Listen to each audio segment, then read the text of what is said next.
Holy crap. Guys, what is up? It is Christ, and we are back with another video. I was just flipping through YouTube, looking for stuff to sort of put on schedules and stuff, and lo and behold, Avenged Sevenfold just dropped a brand new song not even 20 minutes ago, as at the time of recording this, and so I just jumped on it as soon as I saw it. I have been hungry for more Avenged Sevenfold for a very, very, very long time. The stage just didn't really cut it for me, and the last album I just absolutely fell in love with was Hail to the King. That album is in my top 3 that they have ever done, and I was so let down by the stage. I know it's a progressive metal album, and there's a lot of people that like it. It didn't hit the spot for me. It didn't hit the melodic nature that Avenged Sevenfold had been known for recently, and, well, at that time recently. And for me, it was a disappointment. Even though I am a huge fan of progressive metal now, I still I can't get into that album. That being said, Hail to the King was just so full of melody that I just fell in love with it. And you guys are probably wondering, why am I bringing this up? Why am I bringing up Hail to the King? It's one of the most divisive albums out of their entire catalog. The reason for it is because this song is actually a cut song from the Hail to the King recording process. And if I had to bet, they're getting ready to tease a new record. Because this song is from the recording sessions. And I went and looked in here, and to even prove my point, the drummer is Aaron. And that just goes to show that this is, in fact, from the sessions for Hail to the King. He was the only drummer. He was only on one album. And so he never even started the recording process with the stage, and was replaced, I think, at some point during the Hail to the King tour. And so I am just super excited to check out Set Me Free. I don't really know a whole lot about it. And what's even more concerning, or rather interesting, is it says it's in Diamonds in the Rough. Now, that was a live album that they had done, a live and a cover album that they had done, live in the LBC as well as Diamonds in the Rough. And I'm wondering, why is this being put on Diamonds in the Rough? Because that's obviously a completed record, has been for over a decade now. But regardless, I am super excited to check this out. So without further ado, let's get started.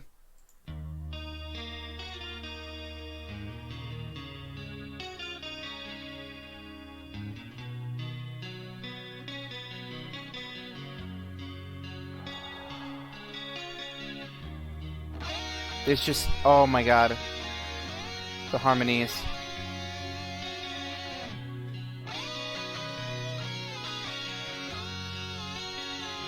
Oh, I got goosebumps already.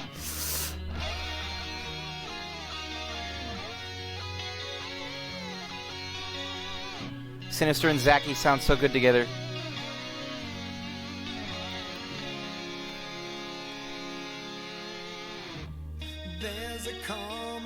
Oh, yes.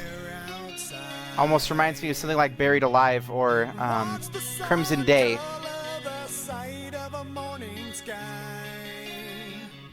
But all I see are clouds of darkest gray. Oh my god.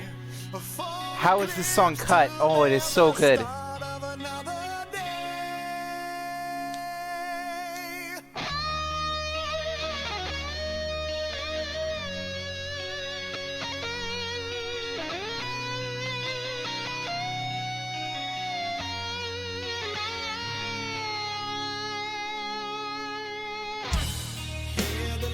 Oh, wow. Of course, here's Johnny.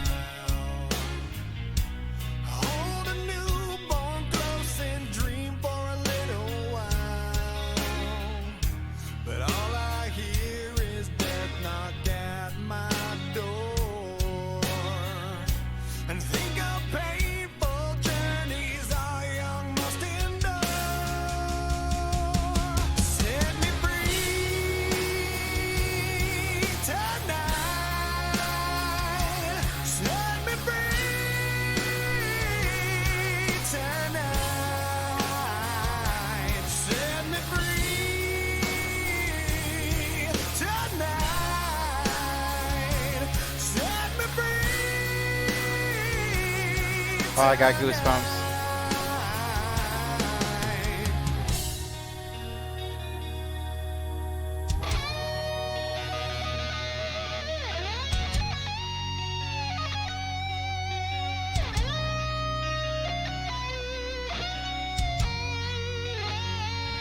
Sinister just does it for me in a way that no other guitarist does. Touch the water with your own two hands. Let the freedom bell bring calm to a troubled land. But all I feel I'm That was Zachy, I think, right there. in chains. I know the system, but I can't figure out the game. Set me free tonight. Set me free tonight. Their melody, their harmonies sound so good together in the background. The backup vocals. Set me free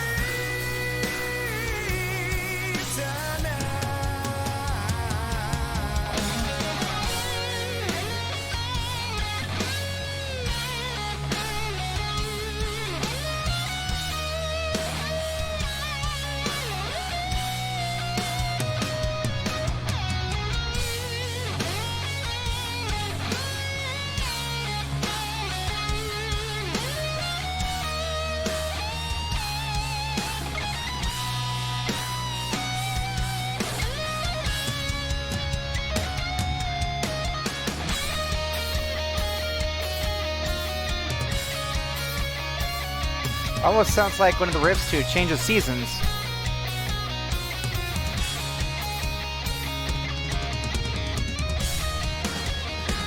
Aaron's drumming sounds amazing in this.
Ooh, that harmony sounds so good.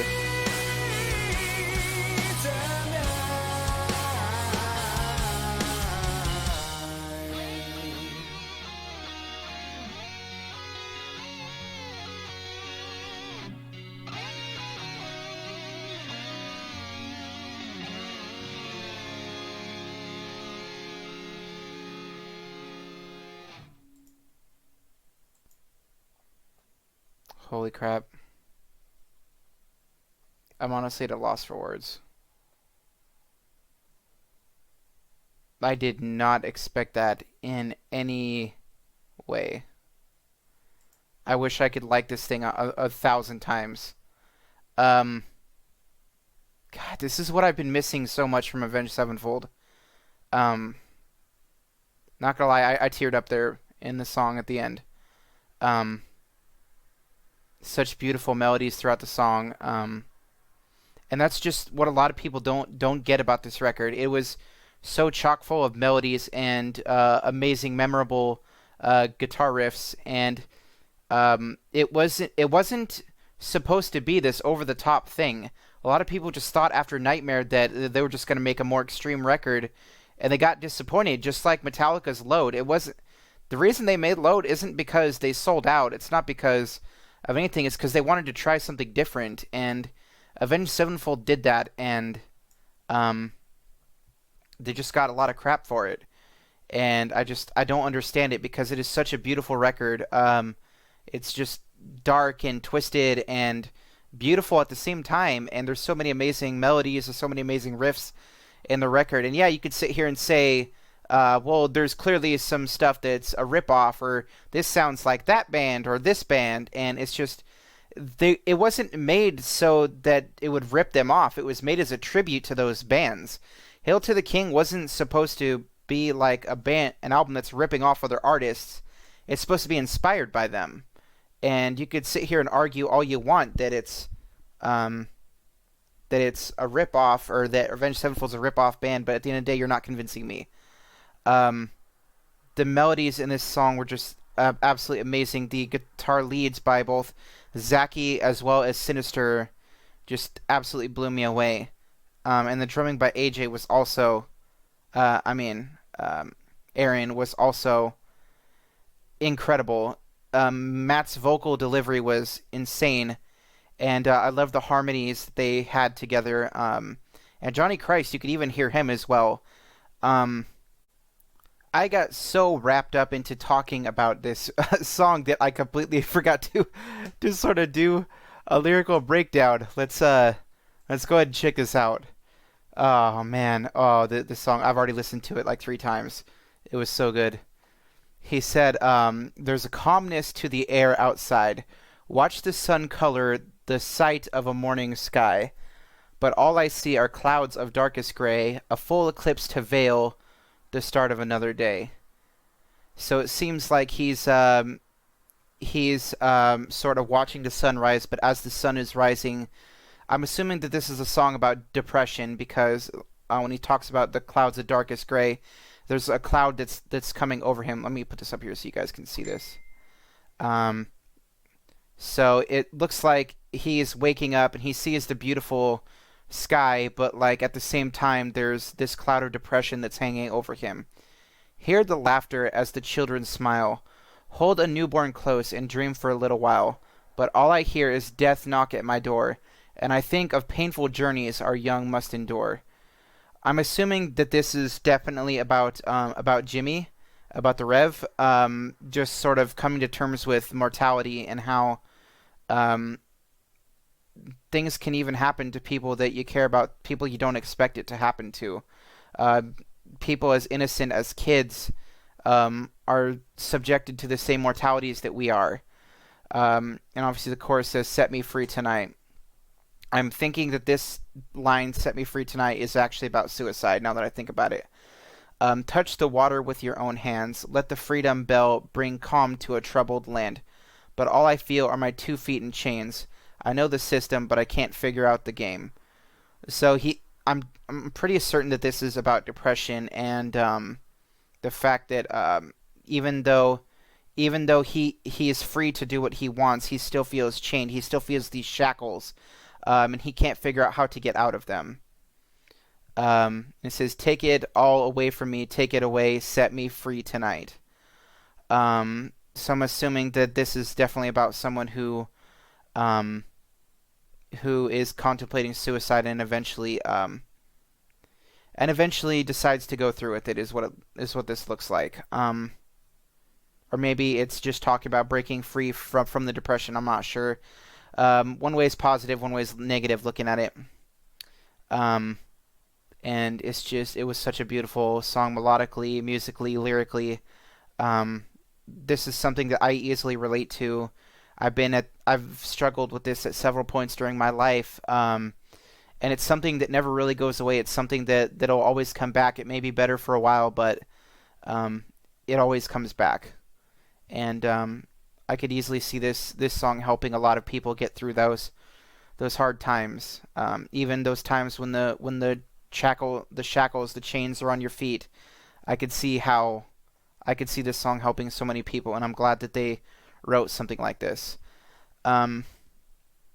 If you guys are ever feeling like this, I have an email that's on my page, and if you guys ever just feel like talking one-on-one privately, I'm always here. Don't ever think that you have to do something like that. There's always people that care about you. And all it takes sometimes is just to have a person listen to you, listen to your struggles, listen to the things that you've had, the injustices that you've been dealt, the pain you've had to endure, and that kind of thing, and just know that I'm always here to listen. With that out of the way, this has been Christ, and I'll get back to sort of the mini rant I was doing. God, this is what I've been missing from Avenged Sevenfold for so long. We got Mad Hatter, which is, a good song, but it doesn't hit that itch, and neither did the stage. Sure, it was an over the top progressive record, but it doesn't hit the spot. This type of stuff hits the spot, and it's something that I hope that they are going with in the next album. And like I said in the beginning of the record, in the beginning of this video, I think that they're starting the teasing campaign, because they quit all tours for, I think it was 2020 as well. I don't know about all for 2020, but I know for the rest of 2019, after Matt injured his voice, they went on hiatus until he recovered, and then they said that they were canceling all tour dates after that because they were going to work on the next record. If I had to guess, it may not be starting the teasers now, but I imagine here within the next couple of months we're going to start seeing teasers for the upcoming record. Maybe not music or snippets, but we might start seeing things that the band is posting places. And I would not doubt it if Avenged Sevenfold is going to be creating a song for the next Treyarch Call of Duty game. They've done a song for Black Ops 3, for Black Ops 4, Black Ops 2. They've done a song for all those, and even Black Ops 1. And so I imagine that's going to continue with the next one. And I'm just so ready for more Avenged Sevenfold. I love Avenged Sevenfold, but the stage just didn't hit the spot. There was some good songs on it, but nothing on this level. Hail to the King, I would say, is in my top 3. My top 3 would have to be Avenged Sevenfold, Nightmare, and then Hail to the King. Those 3 records are like the golden era for me, and to sort of hear music that was taken from that era and sort of encapsulated, sealed in time until now, it just brings back a whole wave of nostalgia, as well as a flurry of emotions, because that record was one I gravitated to during some of my darkest times. And so to just hear the magic of that record again, sort of in a new light, is absolutely amazing. Guys, I hope you enjoyed this reaction. I certainly am going to be destroying that repeat button for the foreseeable future until I'm sick of the song, and even then I'm still going to listen to it. Let me know what you guys thought of the song. Let me know what you guys think of Avenged Sevenfold, and we will see you guys later. Thank you guys so much for watching. If you guys are new here and you're thinking about wanting to watch some reactions for any upcoming Avenged Sevenfold stuff, right here, I will be doing an album reaction whenever they release any new material. I will be there because I cannot get enough of Avenged Sevenfold. I have heard every single record, so there's no point in telling me to react to their music, because I've heard everything. Even the B-sides, the rarities, everything, the covers, and so there's not really anything I can do there. That out of the way, I'm going to go ahead and leave you guys. This has been Christ. We'll see you later.